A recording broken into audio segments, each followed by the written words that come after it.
Hello and welcome back to Magic in the Noise.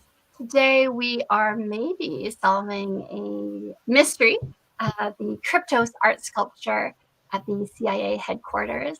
If you know anything about it, there are 4 passages to be deciphered, and 3 of them have been solved. And so we set as a task for this month the solution to the 4th passage as part of the target for the remote viewers. And so let's start with little introductions. David, if you want to start. Hi, my name is David. I did not participate in this session, but I am a remote viewer, and I'm looking forward to see the analysis and what everybody brought to the table. Hey, I'm Chris. I've been a remote viewer for a few years, around 4 years, 3 to 4 years. I was doing mainly CRV and HRVG, and I've recently done the methodology of Sasha, and it's the one that I'm using right now, and I'm pretty happy with it. Cheers. Thank you, Chris. Jeff? My name is John, and So I've been Jeff, viewing. use a version of control of HRVG, and this was probably one of the fastest remote viewing sessions I ever did. I was a little bit pressed for time this week, so it'll be interesting to see if my work was better or worse when I don't think much about it. Nice experiment. Go ahead, John. My name is John, and I've been remote viewing for a few years now, and I practice CRV, and really excited to discuss this topic today. Nice. And Michael?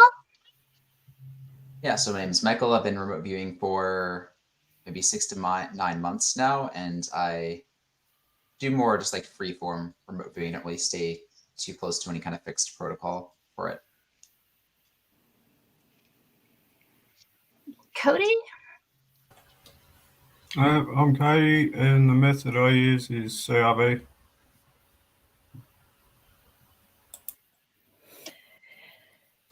Hi, I'm Claudia. I am doing a remote viewing now for around 2.5 years. I started with CRV, and last 3 months I started to work with Sasha's system, full spectrum illumination, which gives amazing results, to my opinion. So let's see. I'm glad. Thank you. And I am Sasa, and I am co-founder with David of Magic in the Noise. I'm a remote viewer, trained in multiple different kinds of remote viewing, and now, as my 2 students have said, I've developed full spectrum illumination and full spectrum analysis. And if you're interested in some of those things, you can check out our website, magicinthenoise.com. And so having said that, I think we should jump into the presentation because there's so much data to get through. So yeah, we'll jump in right away if I can share my screen properly. And there we go. Can everyone see that? Yes. Perfect. And so as always, I'm encouraging the remote viewers on the panel to jump in and to start talking if you see anything that you wanted to comment on. And so this is the target. This is what it looks like. It's called Kryptos, and it's a set of 4 large copper plates, and there are other elements to the artworks that are part of it. So there are elements made of water, wood, plants, some granite, both red and green, white quartz, and petrified wood. And the most prominent feature, as it says here, is this large S-shaped copper screen. So it's made in a way to resemble a scroll or a piece of paper coming out of a computer printer. But this is back in the olden days when people printed things out from their computers. And it consists of encrypted text. And it is in the CIA headquarters on their grounds, on their campus. And so we're going to look at what the remote viewers were able to pick up about it. So first of all, the artist was James Sanborn, and we got some really great sketches. So the color coding at the bottom, Chris is red, Claudia's orange. We have Cody and Jeff and John and Michael and 2 Patricks. Not everyone is here yet, and not everyone will be here for the full session today, but I still wanted to showcase their work. And so here we have Patrick Annekirk, who is not with us today, but he felt the presence of the human, male, older, late 50s, and the beard. And so it's funny how people can really pick up on these particular details of individuals at the target or related to a target. And so, John, you had the glasses, you kind of have this white older male. I thought that was really interesting. And Jeff as well. And Jeff, you picked up on the fact that he was dead. And so I thought that was kind of interesting. The idea of like mystery surrounding him. But and he's so not dead, is he? I thought he was when I put the slides together, and then this morning I discovered that he is not dead. So I'm not sure what that was about, but it seemed like he had. Well, maybe you're forecasting, and you'll find that in the future that's actually does occur. Well, I hope he's not watching. I hope he's alive till the end of the day. I'm hoping that you're not predicting something for today. And so, John, you got into some really good details. Just his height, his weight, the fact that he's white, and that he's. And what I thought was really interesting is this: that you're picking up on his desire to communicate, and that he's watching this tall, vertical, man-made structure. And so I think that that was really good data on the artist himself. And this sadness, I know that he's very frustrated that the fourth solution hasn't been found yet. And he's really hoping it's found before he does pass away. So that was really good. And Claudia, here you also have a sketch of an older man, and so it was nice to see everyone kind of picked up on the artist himself, and that was cool to see everyone do. And we'll see this later, the relevance of this, Claudia, but you also have the name of Buzz Aldrin popping up, and this man wrapped up in white polar materials. So that's going to come in later. And so here's just a little bit more information about Kryptos. There's not just this one piece on the CIA grounds. There are multiple pieces, and they're connected. There's a compass. There's a magnetic lodestone. So there are other pieces that are on the grounds. And someone just joined, so I'm just going to add them in. There we go. Yeah. And so first the puzzles, the mystery, the cipher that needs to be solved. People picked up on the sense of, like, here we have Chris picking up on this idea of a hidden secret and an organization behind it. And I thought that was good for the CIA. And this idea of it needs to be revealed in due time. And that was really perfect. And John, you had the word subterfuge. And I thought that was a really nice word for this.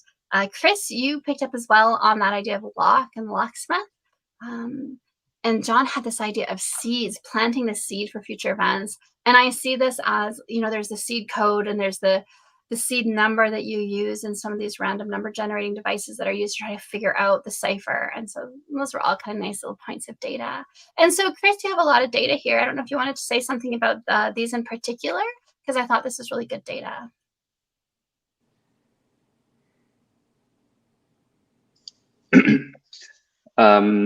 Yeah, so it was really about something that has been left for people to discover, and it seems to be something to be discovered in the future. So I had the idea of another time, so something left in the past to be found in the future on purpose. And yeah, instructions have been left, but only for those capable of deciphering them. I didn't remember that. That's actually pretty nice. Yeah, I had, that will probably come a bit later, but I really had this idea of something locked. And I had visuals of a box with like a code on it. So something that needed to be unlocked. And I had, also the ideas of valuables, but also information. So I had the idea that it was something locked, and that it was something that had to be discovered in due time. and that it was valuable, but not only because it was something that was valuable in the materialistic sense, but in the information sense as well. So yeah, I had things also like truth that have not been told yet. I'm not sure what's the the fourth thing, but yeah, you never know. Yeah. Yes. I thought that was excellent data. So I thought that was a really good job. Thank you for that. And then here we have data from Claudia saying what's being done in secret will be exposed. So that ties in really well as well. And Michael, you had this idea of a painting in a gallery. And so that concept of art. And Jeff, I thought this was amazing data. So you had art you can touch. And then you had these 4 squares in relation to that data point. And there are 4 panels of code that are related to Kryptos. And it's the 4th one that's unsolved. So I thought it was really interesting. And also the fact that the artist said that the solution to the 4th one builds on the previous solutions. And the fact that you have these 3 red squares connected. Yeah, it's amazing. So did you want to tell us a little bit about what you saw in that moment when you were doing this? Again, it was extremely fast. The other sense I got about one of my other comments was it was like a children's museum and that it was art that you can touch. And when I saw the reveal, I'm like, was I mentally projecting that the CIA is a bunch of children? Was just another thought that I had that I don't know if that was coming through in my work or not, but so yeah, the 3 things connected by the fourth thing connecting by the 3 just seems. Remote viewing is amazing. What can I say? Yes, it's amazing. And as well, I think that the power of the sketch as a representation of complex data. So you have this one simple sketch, right? 4 squares, but I think that the overlay, the different colors, the connection, it's just a nice way of communicating a little bit more than you would in just a few words. So Yes. I like the power. Sasha, just out of curiosity, are 2 of these physically the way that they're positioned, like facing one direction and 2 facing a different direction? Like, I find it to be a little bit interesting that Jeff's panel, the red color, I think this is Jeff, yeah, the red panels, he's got 2, the corners white, but 1 red, and it makes me wonder if it has to do with the positioning of that one in the center is more relative to the one below, and it's opposite the other 2 or something. I mean, there could be the correlation, like it's stronger, has a stronger link to a single panel and less of a link to the other 2. That's also possible, but I was wondering if it was like a physical thing. I think it would make sense that I do think the first passage was Morse code as a solution, and then the other 2 were text spaced. So they were there's more of a relationship between them. And I do think that the second passage that had to do with magnetic lodestones, things like that, is maybe more connected to the 4th one. So that would be really interesting to find out more about. If anyone who's watching has more information on this, please do share it in the comments. And we'll read it. One more thought, because I just have to get it out or it'll be lost. The other potential is that the corners of some of the other panels in those areas are relatable to that 4th one. So like the quadrant wise, you might find clues on those sections of the other panels that are more relative to the 4th one. Just as a thought. Anyways, I just find it to be interesting because I don't see any of that as being random. We've seen so many times remote viewing has like layers and layers of meaning, and it's just interesting. That's all. Yeah, definitely. The more I do analysis on really good remote viewers' work, the more I do see this repeating pattern of multiple layers of information encoded in a simple phrase or a simple sketch. So it's really something to look out for. Here we have a lot of data. Oh yeah, go ahead.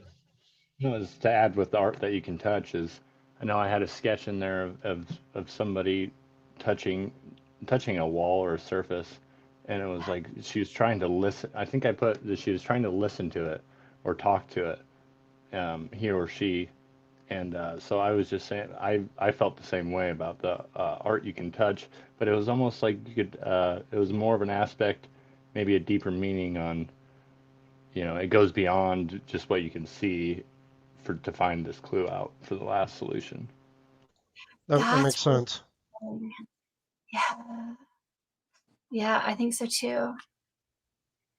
Here we have Patrick Andekirk talking about reliefs, writings, and he has this idea of these panels or this wall.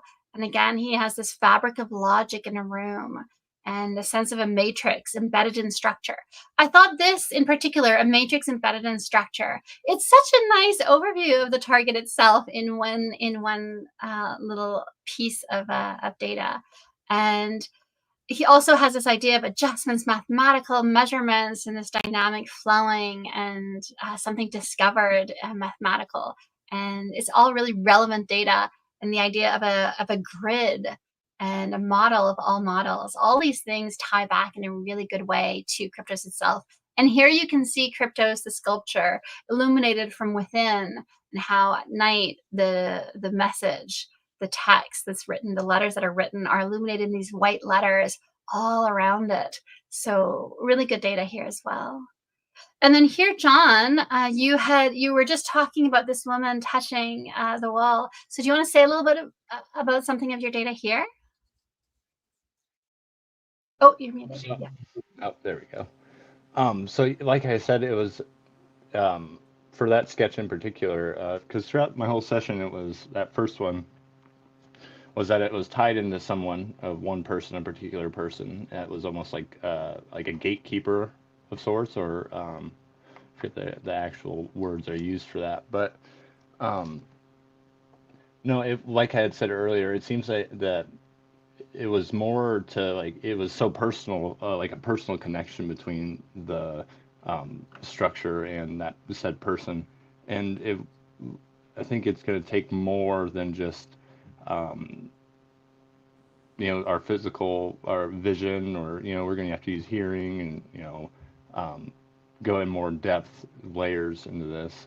But it was almost like it was like a telepathic thing of sorts.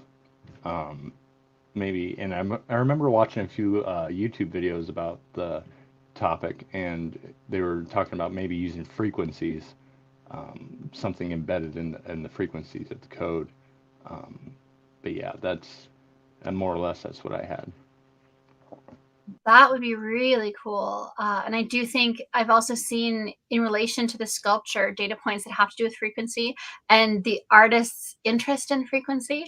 The artist was, he admitted he's not a mathematician. He failed high school math and had to redo it over the summer, and only had a really basic grasp of physics. So he did try to provide ways to solve his ciphers that didn't rely strictly on mathematical analysis or things like that. So I think, yeah, that there's definitely a possibility for that.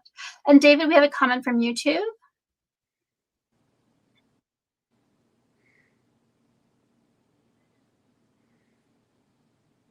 Oh, I think you're muted, David. Sorry. Yeah, from YouTube. Oxy Leo says panels 1 and 2 are encrypted using Vigenary method, and then 3 is encrypted by rotating the text and changing the way it is written. So they're just kind of adding extra insights into the decoding process. The Vigenère method. So that's a method of encryption. And if I'm not mistaken, I think you take the word Kryptos, you put it at the beginning of the alphabet, and then the next letter after the S is A, and then B, C, D, E, F, G. So you're transposing all the letters of the alphabet after those first letters of Kryptos. And so then to decode the message, then you're basically just counting from there. And so that's really interesting. So welcome, Oxlios. Thank you for putting in that information, because that's really interesting.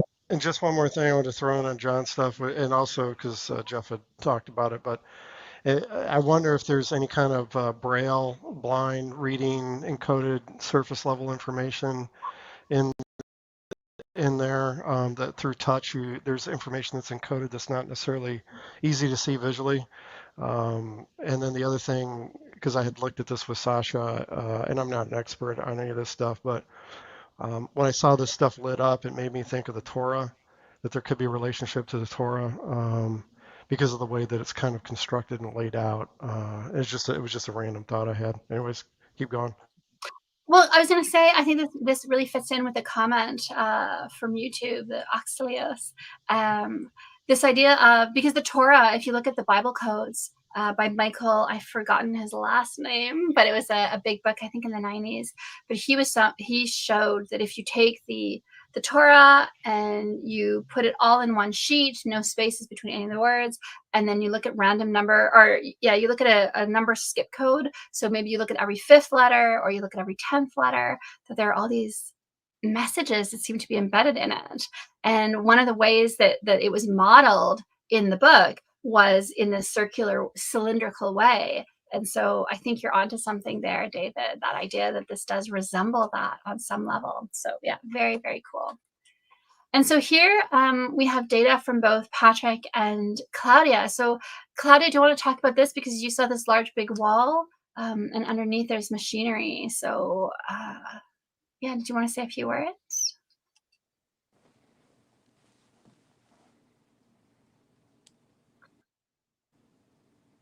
Oh, you're muted. Just because I think it ties into what John was just saying. So John also saw this wall, that, someone touching the wall and trying to communicate through it or with it or from it. And we also saw Jeff, who's that idea of art that can be touched in these 4 kind of sections. And so Claudia, you also had this idea of this large white wall. So I just put it there, but if you don't, that's okay. You don't need to say anything. Yeah, I had problems with my unmute. But yeah, I saw a big wall and the white shown through, so something like that. But I had the idea that something was under it working. And I wonder if that's metaphorical, that sense of like under the wall, there's a machinery, there's a code, there's something hidden, there's something working. Yeah, so I don't know if it's representation of something physically beneath it, or if it's beneath the layer of text, there's a secret message, there's something else going on there that needs to be moved around. So I thought that was when I read it again, I think that it was something like a machinery, so it was not a metaphor or something like that. It was real something happening underneath it. Yeah, but it was it's hidden, secret. Yeah. And then a lot of people picked up on this idea of scientific, and I think Patrick put it really well, where he had this idea of a worldwide scientific broadcast. And the Kryptos is something that people worldwide are trying to solve. And he also had this idea of communication. So things that were written, text, communicating, those were data points that came out in everybody's session. So I thought that was really good in terms of connecting to the target.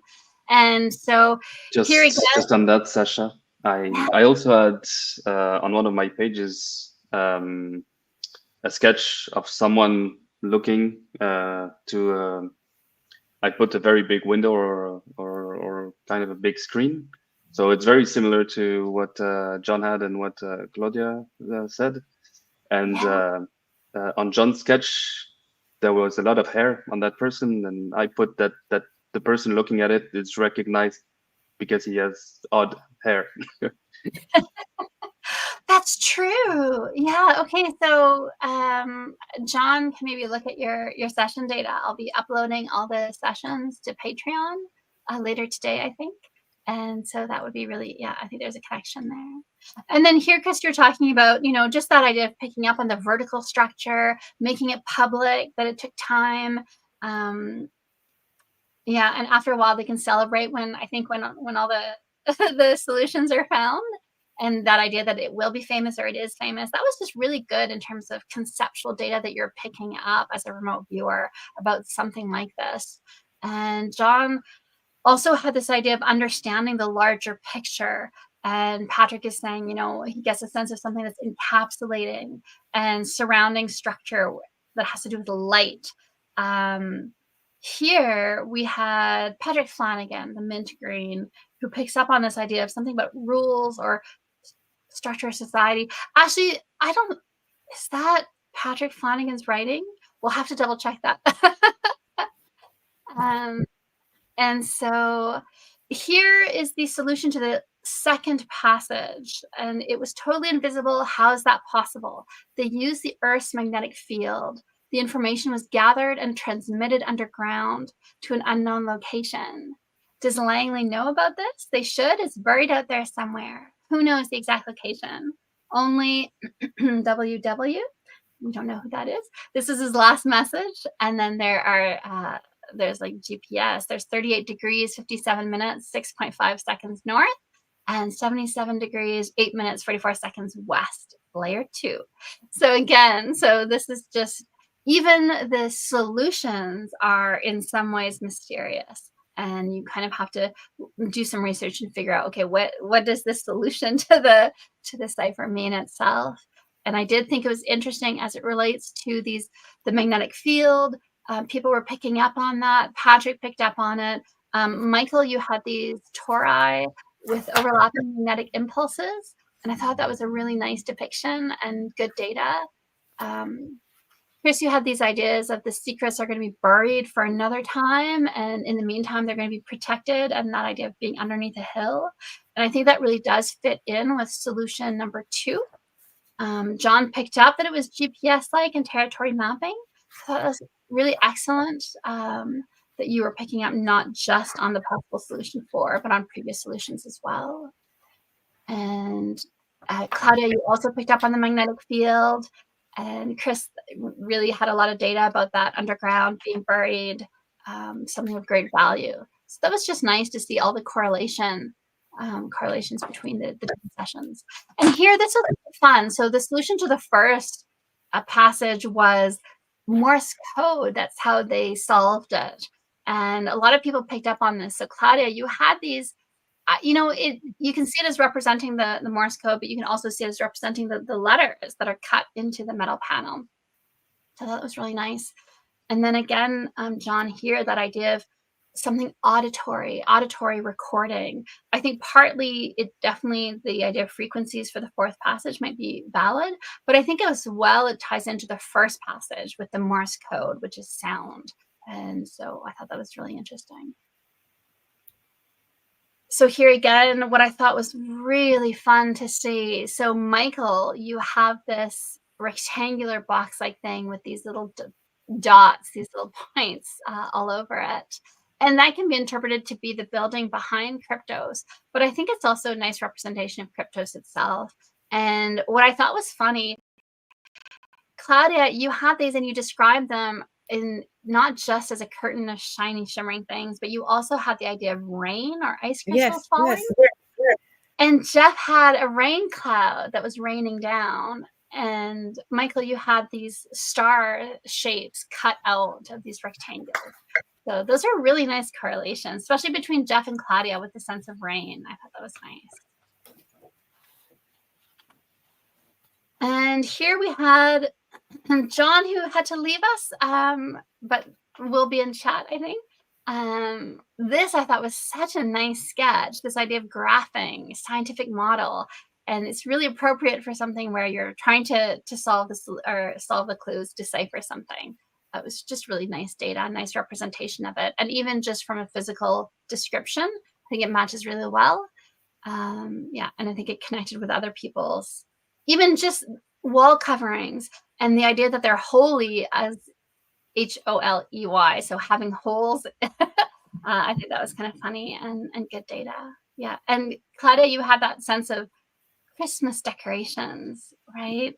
And decorated with crystals. Yeah. I think that idea of something shining and the light that's just coming out of this, to me, it is very good data there. Yeah. And Chris, you had really the strong sense of the verticality. So that was nice. Here are different depictions of Kryptos, different photos of it, so you can see here in this photo that there are 2 of these more cylindrical shapes that are beside each other and that they actually connect when they're lit from within. And so it's not just the one piece, and that comes up in your data as well. So here, if anyone wants to say anything, I thought, and there's more on the second slide, but here's just a little smattering. Cody, your sketch here, did you want to say something? Because I thought this was such a good sketch. It's such a great depiction of Kryptos. Yeah, I don't remember what was going on there, but I think I was trying to draw a silo or something like that. But it definitely had that circular shape in the middle, and that's why I made a point of like shading it in and that. But I thought that was more of a symbolic sketch than anything because it didn't seem. Most of my session was about rockets and stuff like that, so I didn't really pay too much attention to that. Yeah, and that was funny because it was it's such a clear sketch of the of the actual sculpture. And the correlations with other people's data is really good. Michael, I think you had really great data here. Did you want to say anything about that? Yeah, I could. For this drawing, the impression I got was coil around kind of uniform rod material. It said crystal or glass flashes of color throughout. With the previous cubes that I drew, which was like 4 cubes of different sizes, I underscored like mineralization patterns. So to me, just looking at this data with the target suggested that it was kind of picking up on some type of information involved. You mentioned like an interest in frequencies as well, which has kind of reminded me as well of something spiraling around a coil does have its own like periodicity and frequency and so on. And it's also like some like liquid shearing off, like perhaps it's like some like data or something like that related to also like dissipation of like rain elements mentioned a bit previously. So it can be taken quite a few different ways. Yeah. Definitely, yeah. I like the tie-in with the rain. And Axelios is saying in chat relating to the passage, WW may have been the old head operator of the CIA, and the coordinates are in the CIA building, if he remembers correctly. So thank you for adding that in. That's good data, good information. And so then here, Jeff, you drew as well. You drew it really, really well. You have the cylindrical shape. You have that idea of something wrapping around it. And I think the description of the artist that this is supposed to be something like a printout from a computer printout, I actually think that's a really great sketch. I think you did a good job of that. Yeah. And a number of people did pick up on the metallic aspect of it. And so, yeah. That was really good. So Jeff, I just think you had a lot of really good data for the physical description of a target. That was really nice and direct. And more here. So you can see here, there's a round circular pool or basin of water that's underneath or right beside the structure. And a lot of people picked up on that. And you can also see the building right behind it, the office building behind it. And so Claudia, you have the structure, the rectangular building with the windows, and then you have the circular in front of it. And you can see the circular both as the cylindrical kind of shape to the art sculpture itself, but I think also the pool of water, because people are attracted, remote viewers typically are attracted to energy and water. And so that was nice to see. And it was nice to see Chris and Claudia. So Chris, you also had that rectangular building right by the circular structure. So that was really nice, that correlation. And Patrick Flanagan had it as a water bucket. And I just think that's a really good description as well. And Patrick Andekirk also had this idea of a cylindrical thing, this beaming signals out into the upper atmosphere. So that was really, really nice correlations. And Claudia, you had the side view as that rotation, that cylinder. So very, very nice.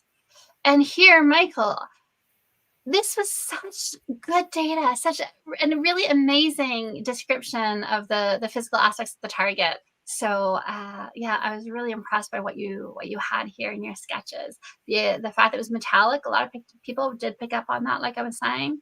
And you and John both described it as having holes in it, whereas John had it as holy. He just wrote down, yeah, it has holes in it. So that was fantastic to see. And even here, so in this sketch, you have the idea of blue and white. And even though, you know, when you see it in the sunlight, it's that coppery, rusty copper, greenish color. When you're on the inside of it and the sun is on the other side, it does kind of look really blue. And so I thought that was just fantastic data. So did you want to say something about how that data came through, or? Yeah. Yeah, for metal objects with holes in it, one thing that also came to mind for it was like it was something about the position of the holes themselves. The purpose of it was to generate some type of like use the word turbulence. which is obviously kind of like shifts in like, fluid dynamics, basically. And so that's also kind of a correlate related to water with the shearing liquid. If you want to go from water to fluid as maybe an information metaphor of some kind. And I did kind of see some of that in the blue and white as well, because I kind of thought more of like almost like sort of a sea foam like impression sometime, again, more like structure coming out of that types of things. So yeah, I'm just kind of getting a bit more familiar with how I'm like parsing out certain parts of, like the information fields related to that and like metrics and so on. So it's been a really great learning experience. What I like about your data is that your sketches they usually have the two layers. They have the physical description, so you're depicting physical aspects of the target, but then they usually also embed underlying complex conceptual meaning that's relevant to the target. So I think you do a really, really good job of that. So even here you have the sketch and they're the same shape as they're that open cylinder, right? The unfurling cylinder. You have the same thing here as well. So I think I've seen your work over the last I think it's 8 months now that we've been doing this, 7 months. And I've really seen a really great improvement in your work. I think what you're doing is working and you should keep at it. Putting that care and attention into your sketches. I've noticed you're putting more and more focus and care into your sketches. And I think it's really paying off. Because of that, you have that automatic writing that's coming in on your sketches, and it's allowing the data stream to encode, like I was saying, not just that you're sketching the physical description, but it's encoding relevant data, relevant complex concepts underneath. And as an analyst, that's always really fun because there's more to analyze. And so I just wanted to say, good job, really nice progress. Yeah, thanks. If I could speak to that a bit more as well, I've noticed, there is like this idea of latency and like compression of information from different scales, like the thematic, conceptual, like actual structural, kind of like superimposed on top of each other in some of these things. And it's great and can kind of get there. I'm just kind of wondering how I can kind of like learn to tease those apart, just like find what's physical about it and just like have it as physical, find out what's conceptual, like have it as conceptual, a bit more of like a direct translation rather than like these kind of like metaphorical layers. But I suppose I'll get there eventually. This is something I'm so glad you brought this up, because I think it's something that nearly all, I would say the vast majority of remote viewers keenly want to somehow develop into the kind of remote viewer that has a perfect description of the target and that that's all it is. And that if there is something about the meaning of it, that's separate. But the thing is that really impoverishes your session, because if you're giving me sketches that match the physical description, but there's nothing more to it, and then later in your session you have some data about its meaning, what I find is that then there's a lot less data. It's less complex because you're limited by your own understanding, you're limited by your own concepts, your familiarity, your lexicon, and you're limited by your own abilities just to some extent. And so what I find is when you have remote viewers who are able to encode multiple layers of meaning in a sketch, it's usually so much more complex, it's just richer in terms of the data and the interpretations that it builds in. And it's often a broader lexicon. And so the more I search, the more meanings that I find that are even, beyond my own knowledge. And so I have to kind of use synchronicity to get from where I am in my understanding of the information that's being offered to the full depth of it.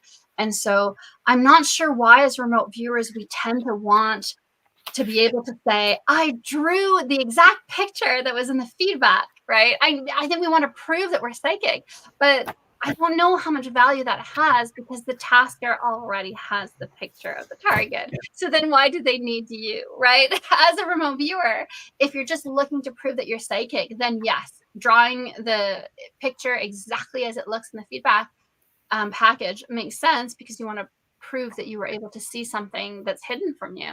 But I think as a remote viewer, we're not just proving that psychic ability exists. We're fulfilling a role by providing information from the data stream. And to do that, you have to be able to provide metaphor, because otherwise you'd have 40-page sessions to be able to give me as much data. So if you give me one strong metaphor, from that in analysis, I can pull out 40 pages worth of data, of information and knowledge. And Yeah. I think it's a more efficient form. Yeah, David, go ahead. Yeah, so I'll just add in real quick a couple thoughts is that the military, the original purpose of the whole tool, right, is more physical based descriptions, describe the tank location, this kind of thing, right? That works on one level, that's fine, like that's logical, like it makes sense as to why you'd want to do that. But also in the civilian community, they've kind of taken up that same kind of mindset. So what you see is what you get, kind of a thing. And if you can't do that, then you're not remote viewing. But the problem is that, like Sasha said, because we've seen it, like we can quantify it, is that there are layers and layers of complexity, and it is the analysis which is not pushed in the community, in my opinion, in the way that it's essentially just like looking at matchy kind of things between viewers. There's no depth of analysis. So the lack of analysis in the community, in my opinion, has driven and kind of this idea of what you see is what you get is the only thing that remote viewing represents, and that's a simplistic way to approach it. So it's still good. Like we all, because I'm the same way. I want to get the picture thing right, but there's also this other piece of information that are extraordinarily valuable. And a remote viewer would never be able to describe something that's abstract if they were only able to produce visual descriptions of the target because it's abstract, right? So. Yeah, but anyways, that's no disparage. Like this is all awesome. Like you're still doing great, right? Like she's saying, I've seen the same thing she's seen. Your sketches have improved. You put more effort into them. They're more detailed. It's more articulate. You get more information. It's wonderful. But yeah, it's just some side thoughts. Thank you, David. Yes. And just as a quick example of that, Jeff's 4 panels, it's a quick sketch, 4 squares, 3 of them are red, 1 of them is white, but it's encoding other information and it's giving us other clues to the meaning of them and how they're interrelated. And so I think it's just that kind of thing. So yeah, I think you shouldn't be necessarily striving to simplify your sketches. I think they're more valuable to me as an analyst, the way that you're doing them now. Yeah. But for people who do want to see the sketch match the feedback, you all did that for this target. You all provided, and the synchronicity, the resonance between the sketches is just amazing. You all have that idea of the structure, the building, the office building, the windows. You all have that idea of a tower related to it, and that works on multiple levels. So it works in the sense of there's the Kryptos itself, which is a tower that's placed around these buildings. But we're going to see later there's actually a tower at the site as well. But yeah, so I do think, so Michael, the correspondence between your depictions and John's, it's just amazing. And then Cody, yours fits in, I think, even stronger to both John's and Michael's. And you also have this dome. And Michael picks up on it. You both kind of have it more as a doorway or an arch. But David was picking up on that dome that's right near where the Kryptos sculpture is. And I think that's a good interpretation. If anyone wanted to say anything about this. Yeah, just when I looked at this, because to me it was fascinating, because the positionally, what is it, Cody, you've got it in yellow, and Michael, you've got it with the darker. But it's like, if you look at the upper map, the left-hand corner, there's a white dome, and if you stood in front of the dome looking back across to the right side of the screen, you would have the building immediately behind it, which you've all drawn, like a wall or rectangle or detailed building. And then in the middle of that complex is the actual artwork, so the artwork is actually behind it. So if in this case that pillar represents the artwork, positionally, I find it to be interesting that quite a few of you are picking up on the accurate positions spatially. So even though it's simplistic, like Cody, you're drawing, again, you'd look at it like, oh, it's an archway and it's part of the wall. And it's like, yeah, but this is where analysis could pull out more detail where it's not necessarily obvious. Like if you just think about it on one level, you might miss this. So anyways, I just find this to be fascinating. The other thing I'll just say real quick too is, when I look at a lot of session work between groups and this kind of thing. When you do kind of cross correlation, a lot of times in the general community, when you see it, at least when I've seen it over years of time, it's like somebody has a sphere, somebody else has a sphere. It's like a singular kind of component that's very simplistic. It's still all relevant. It's still valid. I'm not disparaging that at all. But I'm saying what is interesting here is the complexity, is that each of you have multiple complex components. So it's not a single, it's like, oh, we all got a triangle. You're like, brilliant. Like that's awesome, right? This is different. You guys have individual components that are unique and they're positioned correctly, and you all have repetition of those components. This is the thing that I want to point out that is typically not something I see as much in these other groups when you see this kind of correlation. It's just, to me, it's just fascinating. Yeah, I agree. It's magical to see. Yeah. And just that you're all blind to each other's work. So, and to target, I think that's, yeah, it's just amazing. And here's more of it. So here you can see, this is the overview of the grounds. And sorry, Sasha, I just have to jump in. There is some background noise coming from your side, which we both know what that is. But so I'm just letting the audience know that Sasha can not do it. She can do nothing about that. Go ahead, Sasha. So just talk loud, and you'll probably cover it up. Sorry, everyone. I'll increase my volume. Okay, so in the center here, we have the tower of Kryptos itself. And then to the bottom left, we have this tower. And so I think that you're picking up on the information, both of those points, both of the towers, and you're integrating them into your sketches. And here's the dome in relation to this. And interestingly enough, the tower that is Kryptos and the dome, which shows up in your work, are kind of laid out as the Orion constellation, the 3 stars of the Orion's belt. And that's going to come in later. Oops. I think I might have just crashed it. So if anyone wants to say something about this, I think it's going to crash and then I'll have to restart it. No one wants to say anything about this? That's just rough sketches of that one that I did before. I think they come before that. So it was just, I kept picking up on it, but I really didn't pay much attention to that. Isn't it interesting though because I've done the same thing where I'll pull data that's kind of simplistic. I don't really, because you get something that's more real, tangible, or like when I'm pulling a visual, right? You can get visuals that are kind of vague, and you can get stuff that's more complex or detailed, right? And so the stuff that's more complex or detailed, it's like it feels more real because of the presence of it, the detail of it, right? For me, right? But then you'll go to the simplistic stuff and you'll find like the relationship, right? You can clearly see it, but at the time you're just like, that's probably not that good. Like that's just whatever, I don't know, right? But it's weird to see how accurate the simplistic gestalts and things like that can be, and how relevant they can be. Yeah, definitely. So I thought that was really good, really cool. So here do we know what the tower is? The one at the bottom. Yeah, this is here, right? Because I drew something like that looks really much like it. I had a sense of a control center with incoming and outgoing messages, and I didn't find any match for that. But now that I see this tower, it really looks like that. Yes.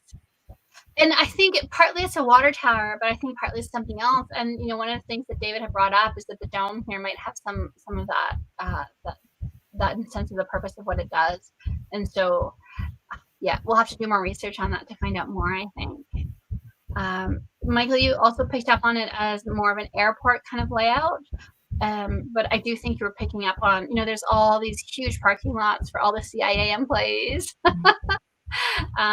Yeah, and all the forest around it. So you did really well on picking up all these elements of the target in terms of physical description. So if you were focused on that, then I think, yeah, you definitely nailed it. So, and then here, I will let you all say whatever you want to say about this. Chris, did you want to say anything about this in terms of the data that I've put here?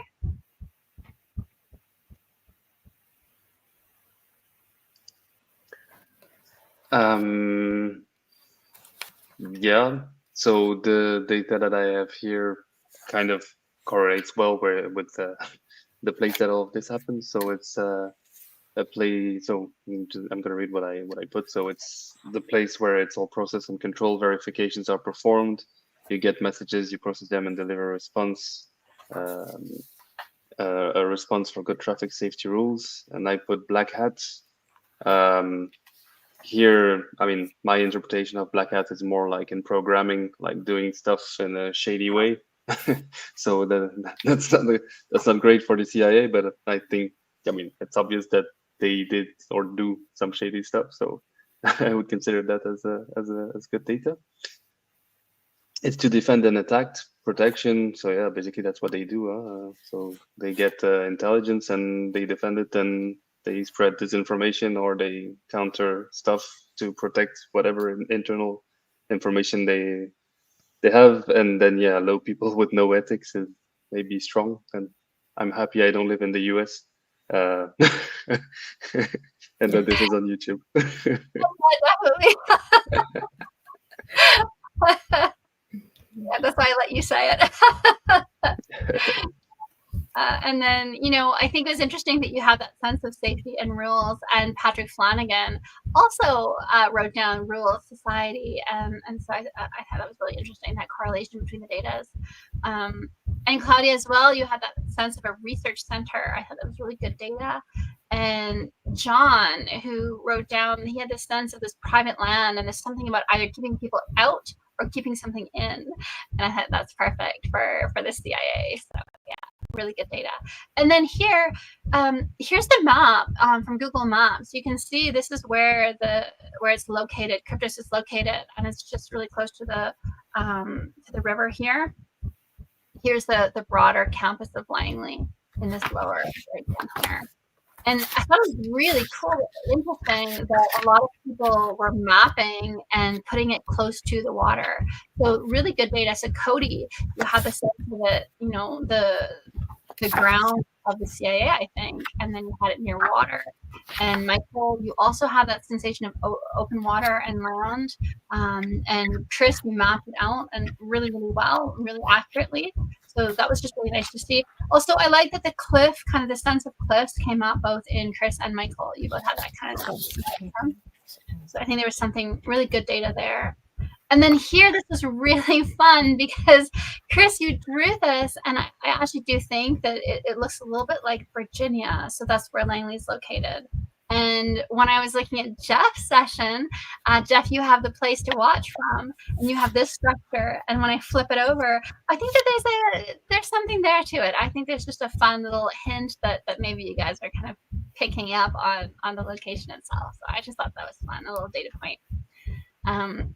Here again, Chris, so you really drew it really well in terms of that idea of something cylindrical, curving around the light in the center. And you have this as pathways, but I do see this as the sections of the data. And so the different panels and the inner and outer shell, that's going to come up later. It came up in a lot of different people's work.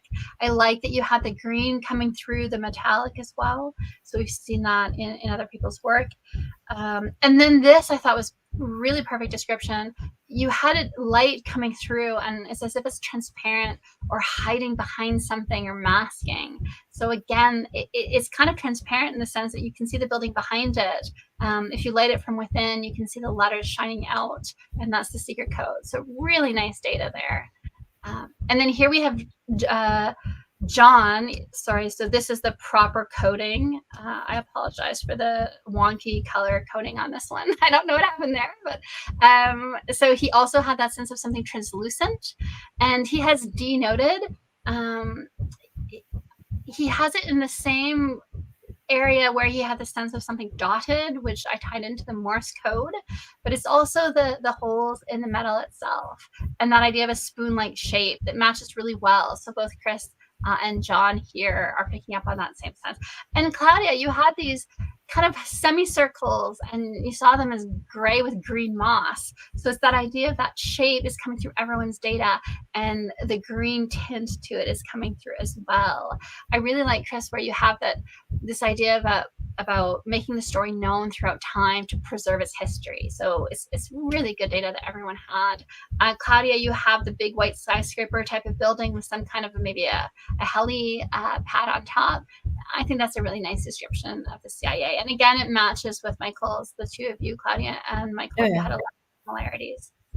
Yeah. I was thinking the helipad could also be the water pool. Yeah. Yeah, I think that's a good, yeah. And then Cody, you had that idea of the marble underneath, but you also had the sense of a library. And the library comes in different ways. So it's not just the library of information in Kryptos and the CIA having libraries of information on every citizen. But there's a tie-in to the Alexandra Library if you look into James Sanborn and some of his other artwork. So just good data here. Here's more from John and Chris, that matching of the semicircular shape. And we saw that, Michael, in your work as well. And I really like this sketch for John. He has the ring kind of shape, and he's trying to figure out the texture of it. I just thought that was a nice depiction of what it looks like. And Michael, you had the torus shape, and John has it as a donut. It's the same concept, right? So really, really good. Really nice correlations there. Just a personal note on that too. Yeah, I think that was a discussion before the actual live event, but we were speaking about patterns that come back that mean something for the viewers. The pattern I have here is something that comes back a lot for me whenever it's linked to protecting something. So whenever I have a target where, for example, it's a monument, but it's old, or a painting and you cannot touch it because it needs to be protected in that sense, I get that kind of pattern. So here, I think it's also interesting to add that. Oh, yes, it really is. And that's an excellent observation of your own work. And as a remote viewer, that's really helpful to learn those patterns in our work so that we can use those to help our own interpretation of the meaning as we're doing your session. And it's useful for analysis as well. So yeah, that's a great catch. Here, so John has a side view, front view, top view, which matches really, really well with Kryptos. And then he had this Opry sun. And what I like in John's work is that he'll often give me words that he's like, something like this, like I'm hearing something like these syllables, or I'm kind of getting a word that's a little bit like this. I'm not really sure what the word is. And I like that trust, that faith in the data, because by writing that down, it allows me to decode it. And I find that I think so far, everything he's given me, I've been able to find a meaningful connection to the data. And here, Opry sun actually means stop or halt the sun. And that's such a, when he's describing the physical sculpture, and he has this sense of like something that stops the light or halts the light, that's exactly what this is doing, because it's by creating the shadows around the letter, it's illuminating the letters all around it, right? And so I just thought that was so beautiful. And it's just another reason to have faith in your data, have faith in the data that the data stream is offering you, and write it down. I don't know what this word is, but it sounds something like this, or it feels like it's maybe these letters, or right, just write that down, because a good analyst should be able to figure out the meaning. And so here we have Patrick Flanagan, who, really had that sense of this bright, shimmering, kind of curved structure, and this idea of like a halo of light. And you can see here he has the AOL of a sun. And I thought that was a perfect description of the physical, the sculpture itself. And it's twin, right? So there's the two that are twin. So he also had this idea of a shimmering circle. So again, really, really, really good data here, strong data. Patrick Andekirk as well, he had the tower and the twins beside it. So I think this was really, really good representation of the data, the structures. And then the sun. So Patrick Flanagan put down in his session that whatever this is, it reminds him of the sun, but vertical. And that's so powerful. Really, really good data. And again, it's about trusting the data. You don't have to understand what it means. You just describe something kind of like reminds you of the sun, but it's vertical. You don't have to turn it into something that you're familiar with or something that you would recognize. That ability to just purely record what the data stream is offering you. I think that's the gift of a really great remote viewer, is that they're able to just do that unfiltered, and it really helps for analysis. So here he has the haze of the sun, mirage-like haze, AOL sun. So that idea of the sun comes through really strongly for Patrick Flanagan. But then I saw in other people's data as well. Michael, this circle with a point in the center is the traditional symbol for sun in most cultures, right? Most ancient cultures use that. I think it's called the circumpunct, but that's a symbol for the sun. So I thought that was really nice. And Jeff, you had the cylindrical shape, and you have the light in the middle and some of the light coming off of it. Perfect description. Claudia, you have something having to do with the rising of the sun. And that was fantastic because Chris actually wrote down in French the land of the rising sun, which is Japan. But I thought that connection, Claudia and Chris, that idea of the rising sun, and Chris, you had it by a greenish mountain. So again, the coppery green. And then Michael, when you were describing this plant, you kind of had this sense of maybe it's Japanese maple. And so I kind of tie that into the land of the rising sun being Japan. And so I just thought that was a nice little connection. And Andy Kirkpatrick as well had that idea of sun-like centered energy, this whirling, but according to a pattern. Fantastic data. So are you surprised to see these correlations in your data at this point? I find it pretty interesting. I just had a random thought come to my head about perhaps the position of the sun and how it casts or interacts with the structure itself. Maybe producing like shadows on the wall. Maybe that changes the information depending on like how certain fonts can, like, if they compress, they can lose or gain information or have different meanings and stuff. So I thought it may have something to do with the actual solution to the fourth problem. Just a random thought I had about it.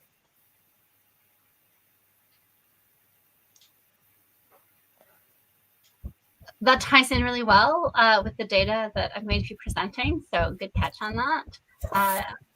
And also it's nice because you're seeing the same thing that I saw. So that's cool. And so here we come to it. So John had this, I should start with John's data because I think sometimes, he only is able to join us for the kind of the beginning. So I have to kind of figure out and put people's data in different places in the session, in the PowerPoint slides. But because I would have liked to have him talk about this a little bit more. But he did have, this imagery, clock-like imagery. And I think that does tie into what you're saying, Michael. And you had the clock tower. And so I think that idea of this tower being somehow representative of a clock. And Cody, I'll be calling on you in a second on the next slide because you brought this idea up as well in a message to me. And so I do think that John did a really good description here. There's this something in the middle, and it's an unknown liquidy subject. I'm going to show you in the next slide why I think that in remote viewing, we often see remote viewers use liquid or water when they're describing light. And I've seen that enough that I would equate light and liquid water in my analysis of data. And I think this as well. He has this, and it's very much a clock-like design. He had it as planets, and we'll see how that ties in later. But I do think it works on both levels, and this as well. And you can see that the shadow that's formed here, it is very clock-like, and depending at different times of day, you're going to have different illuminations. So really, really good. So Cody, I was hoping you could say a little bit about this, the idea that you brought up, time, sense, position, clock-like. Do you want to just talk about this for a bit? And I gave you some data here that you can use in relation to that. I'm going to have to relaunch that, but yeah. Yeah, well, I just kind of gathered it from once we got the feedback from the clues that are already out, that they're talking about time. And it had something to do with the subtle shading and the shadow and that. And I just thought, so I played around with it on my tablet and flipped it around, changed the contrast, and it kind of resembles the stars. So I thought maybe it could be a star map that's sideways or something like that. Not too sure, but yeah, had a bit of a go at it. Yeah, does anybody else? Does anybody else want to say something about this theory? Because I think there's a lot to it. Michael, you brought up something before. So, what do you think about this? Seeing it in the different people's data. Patrick Flanagan brought up Stargate. You have the clock tower, and John has this amazing imagery. I'm expecting to see one of my drawings here shortly, where I basically show the Milky Way in the night sky. So, again, a star map of sorts. I like for the central image in John in this slide, it looks like below the large circle, there's a building of some kind. So, or a structure kind of like sort of a worm's eye view of it, assuming like the Earth's kind of like a fisheye lens there. And maybe wonder as well, like on the ground, it may also be the letters interacting with like other structures around it. I mean, maybe it's cosmetic, but maybe some parts of it aren't cosmetic. Some of it may actually be like some type of other cipher for it. Yeah, definitely. And so here, I just have the data about the tower, and Michael, you had a signal tower at sundown. So again, that idea of a clock, that idea of timing being important. You have it as a lighthouse. So again, that idea of when the light is shining through it. John had a sense of something mysterious having to do with the tower. And Cody, again, you know, you had that as a significant aspect of a couple of your sketches. And then here, so here's just what I had said earlier. Light, especially when it's pouring through a structure as it does here, can be seen by remote viewers as liquid or water. And that ties into what you were saying earlier, Michael, about liquid being maybe information or data, but it also often depicts light. And there's also a connection between remote viewers seeing light and that representing information streams. And so I think that was a really good, and again, it ties into the John's data point about the Opry sun, that halting the sunlight, blocking the light to project the code in light. And so here, Jeff, you had fluid with a firm outer shell, and Chris is picking up on the outer and inner shell with something in the center. John has the light liquid in the center shining through this outer shell and it being incandescent. Patrick had this bucket of water. So again, it's this bucket of light. And Chris, here you talk about something fluid that's conducting and knows the way. And Michael had this illuminated art room. Again, that's such a beautiful description of the target. Do you guys want to say something about this? Nope. Okay, so moving on. You also had the sense of rotation, so I thought that was really interesting. Translucent glass panes, not being able to see through, but having that some translucence. I thought that was really good data. Here, Jeff, here's your data about light and dark and the stars of the Milky Way. Michael also has stars in this fluid-filled column, which I'm interpreting as the light-filled. Flanagan had Stargate coming through. And Jeff, I think one of these is the image that you were talking about, the dark going into light and the energy from the interaction between them. Yeah, and I just think these were all really good sketches.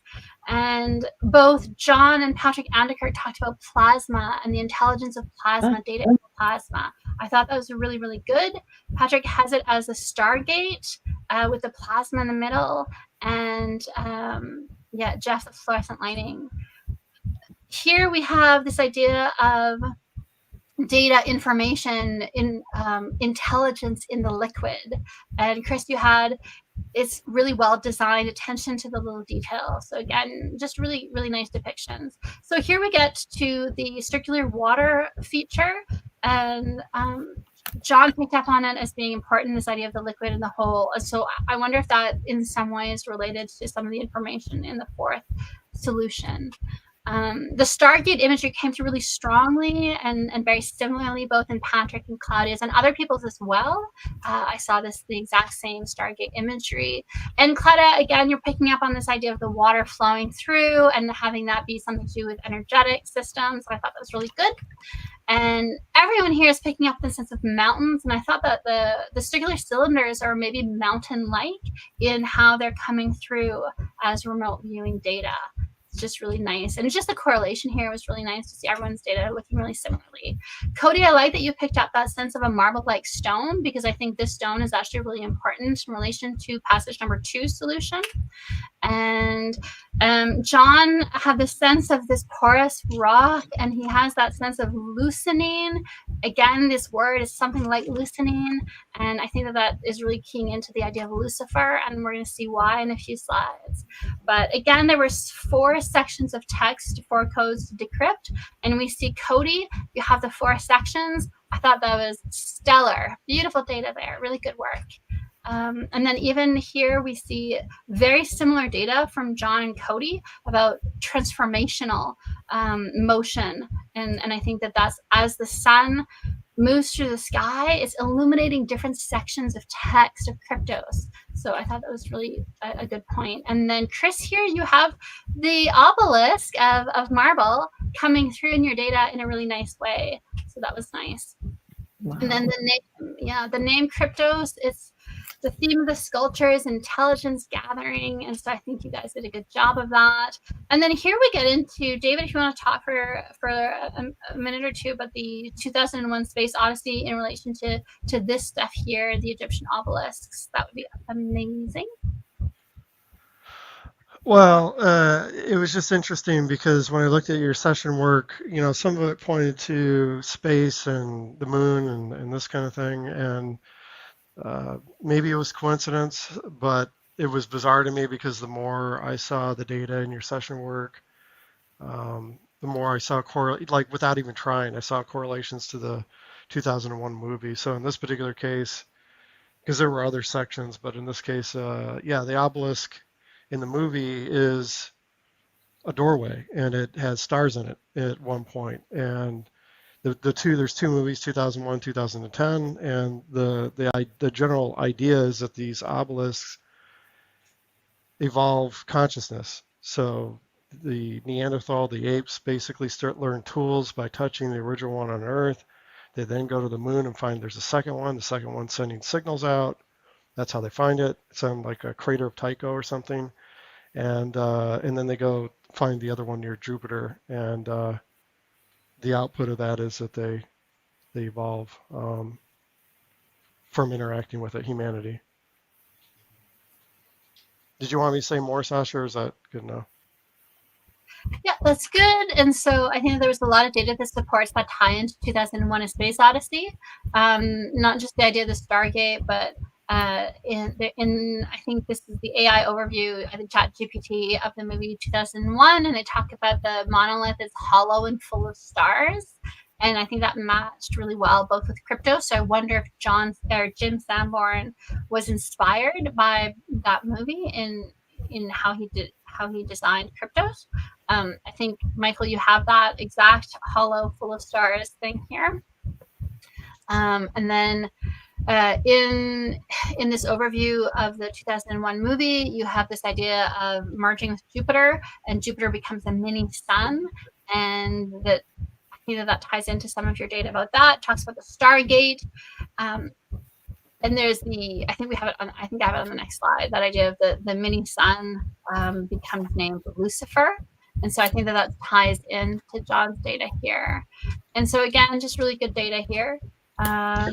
The other thing, real quick, just because, again, it's just interesting. I don't know if it relates, but because one of the other passages speaks of Egypt, the idea of a Stargate, the movie, is they dig it up in Egypt. So there's, if you want to look at 2001, these being doorways, which they are, because they open up and provide access to stuff, or the Stargate movie from Egypt, it's interesting that both of those kind of are correlated in a way to the data. Anyways, go ahead.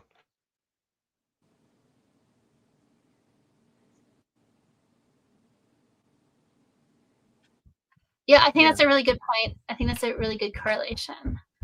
And so then here, people are picking up on the sense of seeds and orchids, exotic fruits, and I think that there's a relationship to that as well. But at the moment, because I have a migraine, I can't remember what it was, but there was a connection. While I was doing analysis, it'll come to me later, and I'll leave it in the comments down below. I think it was like something about something coming to fruition later. Like it would be decoded once humanity was ready, or something to that effect, perhaps by a original designer for it. Yeah, and because when the outcome of the 2001 movies is that the astronaut becomes his consciousness evolves, he becomes like a starseed. I think they call him like something of that nature, and they actually call him that. So I saw a correlation with these seeds and the idea of the growth of consciousness and the evolution of man is potentially tying in with this. Good. Yes, thank you. And so then there's a lot in your data about the moon landing, moon, spacecraft in space. And at first I thought it was because you're looking at a metallic cylinder and the automatic connection in our brains and our minds is to think, oh, it must be a rocket. But as I saw all the sessions come in and I saw how the data was coming in, I realized, no, I think it's more than that. And there was a lot of data having to do with outer space and having to do with NASA. And, Cody, you really picked up on this, the fake conspiracy manufactured. And I thought it was really interesting because you had a lot about this suspended person in this harness. And then Chris has the word harness in his session. Really, really nice tie-in. And in John's depiction here that I kind of related to a clock earlier in my slides, he has this idea of, okay, if this is the central sun, we have Venus, Mars, and Earth. And he was kind of like, what is this? And it felt to him like a model or a built world. And I think that idea of something that's a model or built, I think that ties into, and I'm not saying that the moon landing is fake, and I'm not saying it's not. What I'm saying is that theory exists. And we don't know if Jim Sanborn maybe believed that the moon landing was fake or not, but if he did believe it was fake and he thought it was maybe amusing or clever to put it in the artwork that he's putting on the grounds of the CIA, I think that would be kind of amusing. And so this idea that everyone's kind of picking up on this sense of like, there's this built world, that there's something fake about it. And in relation to the data that has to do with the rockets and outer space. And I think that there's something to that. Cody, if you wanted to say something about this is a great time to jump in. Yeah, well, pretty much both sessions, I felt like I was bent over or harnessed or something like that. But after seeing the feedback, it made me wonder if the Kryptos is upside down. So you got to look at it from the above down to read it. That's what I've kind of gathered from it. I think that's an amazing insight. Yeah. I hope that the people who are trying to decrypt it will take that seriously and look at the inversion of the code. And also Lucifer has to do with inversion. And so I think that would make sense why we're seeing some of that data come through in John's work.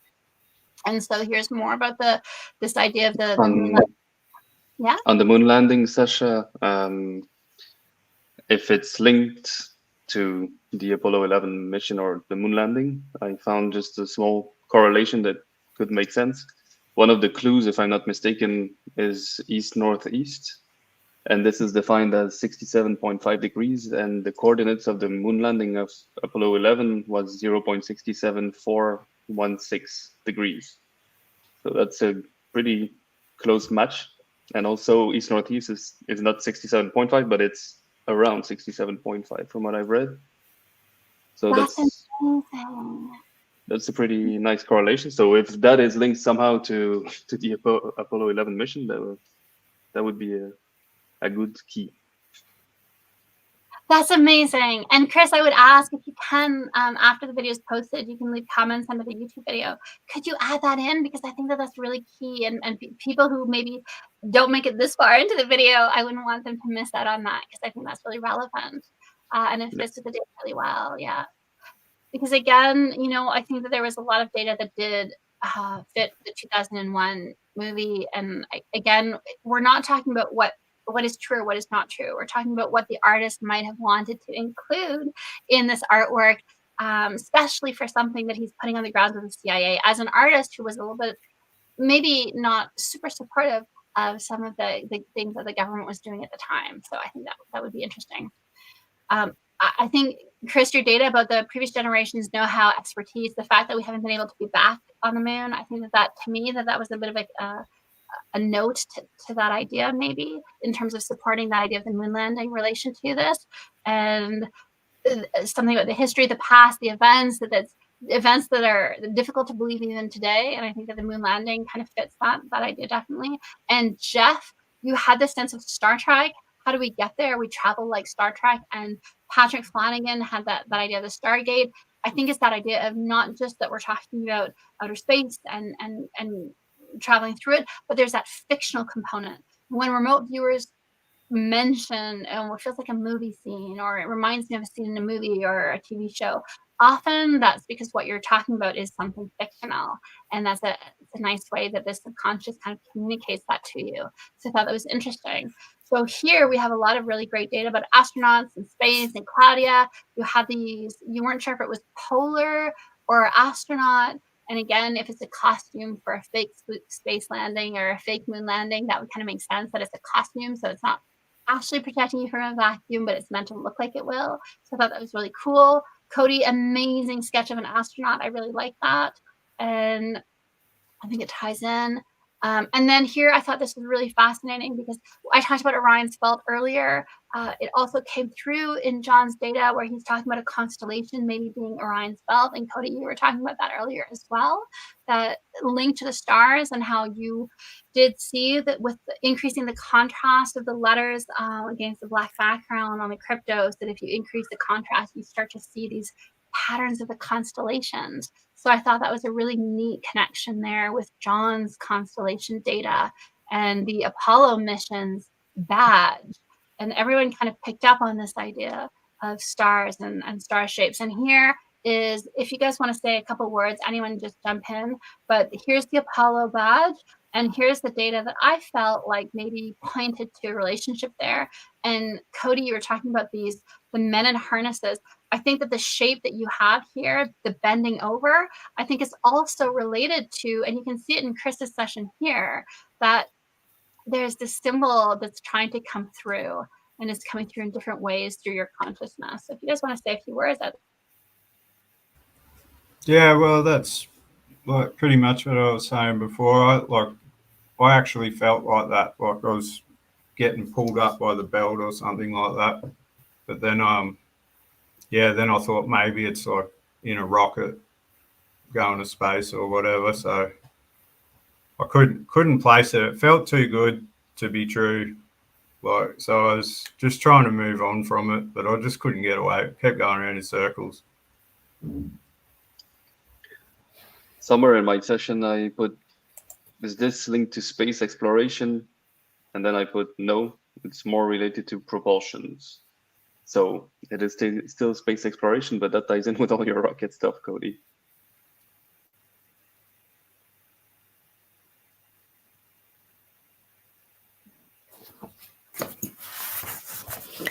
Well, when I look at my last symbol, the one with the bear inside, that's where I linked it to Berlin, because Berlin has a bear in its city symbol. Yeah, very nice catch there, Claudia. Yeah, very good. And here's just more of this. And then I think that the lunar lander also fits that same shape. And really, I think from John's work here, I can see the connection there. And then once I see the connection there, I see it, Cody, in your work here with the person that's like in the rocket. Just really good, nice work. And Claudia and Cody, again, the astronauts, that was nice. Chris, you had the 1759 as a significant number. I think it's interesting because you can transpose it to 1969, and the solutions to some of the other passages involved transposing. So I thought that was maybe a little hint. But it also can tie into Kepler 1759, and that's in some way related to the film that we talked about earlier. And so, yeah. Sorry, yeah. And so is the solution to passage 4 related to the Apollo moon landing mission? I think it's possible. Here's just some data showing how you did have data that was related to the passage for previous solutions. Just Go ahead. One last thing on that. If it is, again, linked to the Apollo mission somehow, then the first clue, Berlin, I mean, I think it makes sense because it was during the Cold War, and it was actually kind of like who was winning. the space war, and so the US won according to history, and Berlin is really, I mean, it was the Iron Curtain. So I think if it is linked to that, Berlin makes sense to be there somewhere as a clue, because it is linked to that, and then it was really like the separation. It's interesting that you just said the Iron Curtain, because we had the Claudia describing it as a iron as a curtain of shimmering stars somewhere in her session. I had that somewhere in my slides. So again, that idea, I think that fits really well with the data. And the whole structure looks like an iron curtain. So I think that's probably a really amazing insight. Hopefully the people who are trying to solve Kryptos, I think maybe that'll give them a nice little clue or hint to their data. Just some stuff here for the remote viewers. You guys can check this out later in terms of relationships to your data and how it might fit in. And then I was hoping to talk to John about the resurrection vehicle, but we'll have to do that another day. So John, if you're watching this right now on YouTube, let's talk about this. And so that's all I have. So I will let you guys say a few words about this before we sign off.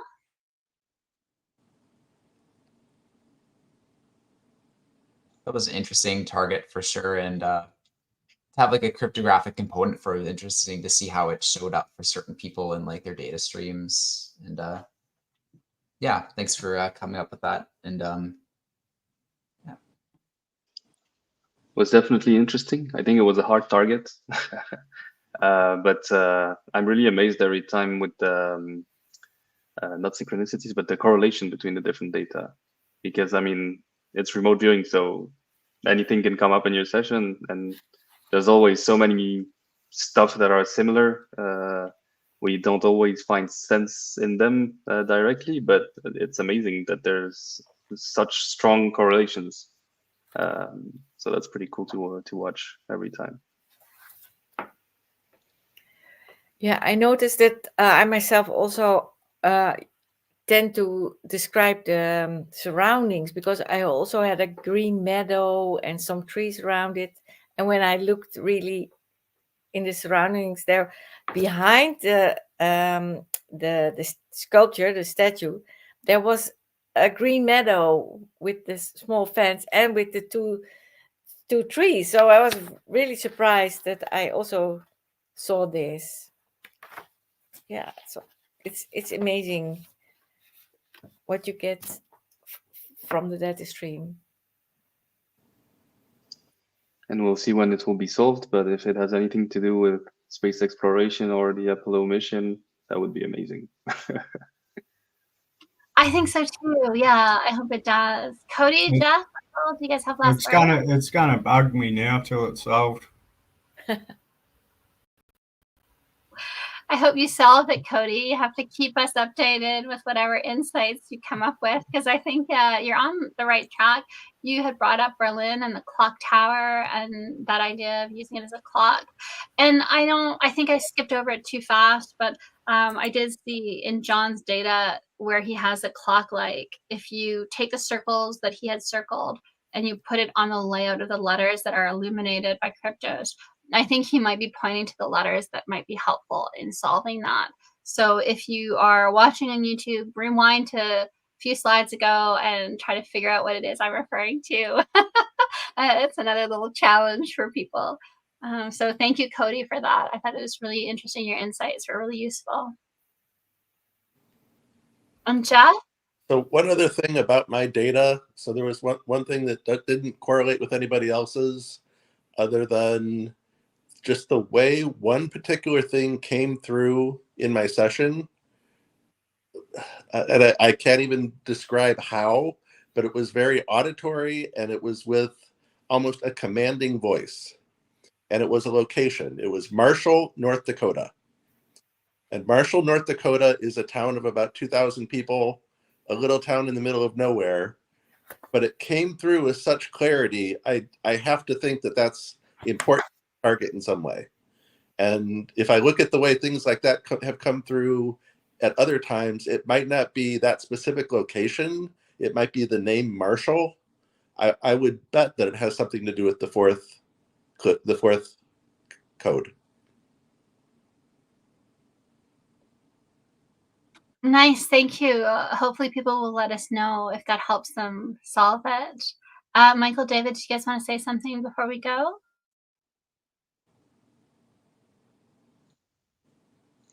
It was a great target. There's a lot of diversity of information that everybody pulled. It was specific information, and the cross correlation was great to see. So again, the physical aspects were shown in the work, which was great, but also conceptually pulling information that was relevant to parts that had already been decoded. I mean, it's pretty amazing if you really think about that. Because as a beginner remote viewer, I know a lot of people struggle just to get some data that seems relevant, is what I'm trying to say. So when you see this level of data being pulled and correlated to the target in great detail, it's quite amazing. So yeah, good job, everybody. Yeah, good job, everyone. It was fantastic. It was great to see your data. I'm sorry I sped through the second half a little bit. I have a migraine. I'm going to throw up all over my desk in a few seconds. So I just want to say thank you very much to everyone. Thank you for participating. Thank you for the audience for supporting our work. If you want to know more, there are links down below. Thanks again, everyone, and we'll see you next month. Bye. Hey, everybody.